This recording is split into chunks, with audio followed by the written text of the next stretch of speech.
Assalomu alaykum hurmatli obunachilar va Romchi ilovamiz foydalanuvchilari. O'tgan safargi videomizda Romchi ilovamizni menyusidagi bir nechta bo'limlar va sozlab olishimiz kerak bo'lgan bir nechta narsalar bilan tanishib chiqqandik. Bugungi videomizda korxona bo'limi bilan tanishib chiqamiz. Qani bo'lmasam boshladik. Birinchi bo'lib korxona bo'limi bilan tanishib chiqamiz. Korxona bo'limida 3 ta asosiy qismlar bor. Birinchisi xodimlar, ikkinchisi minimal qoldiq va uchinchisi 3 xil turdagi profillar uchun o'z foydangizni belgilash qismi. Xodimlar qismiga kirib, u yerdan o'zimizga xodimlarimizni qo'shsak bo'ladi. Misol uchun shogirdlarimiz bo'lishi mumkin yoki texnikda biz bilan birga ishlaydigan ishchilarimiz bo'lishi mumkin. Shularni qo'shsak bo'ladi. Xodimlarni qo'shish uchun yangi xodim qo'shish degan tugmaga bosamiz va bu yerga ma'lumotlarni kiritamiz.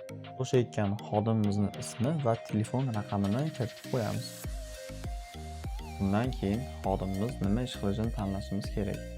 Bu yerda o'rnatib beruvchi, yig'uvchi, haydovchi, oyna kesuvchi va buyurtma oluvchi deganlardan bittasini tanlashimiz kerak. Misol uchun oyna kesuvchi deb belgiladik va bu xodimimiz qancha ulush olishini belgilashimiz kerak. Buni foizda yoki metr kvadratda belgilashimiz mumkin.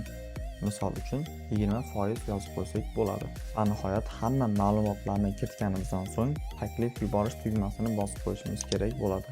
Taklif yuborganimizdan so'ng shu pochta tugmasiga bosib, biz yuborgan va bizga kelgan barcha takliflarni ko'rishimiz, qabul qilishimiz yoki o'chirib tashlashimiz mumkin.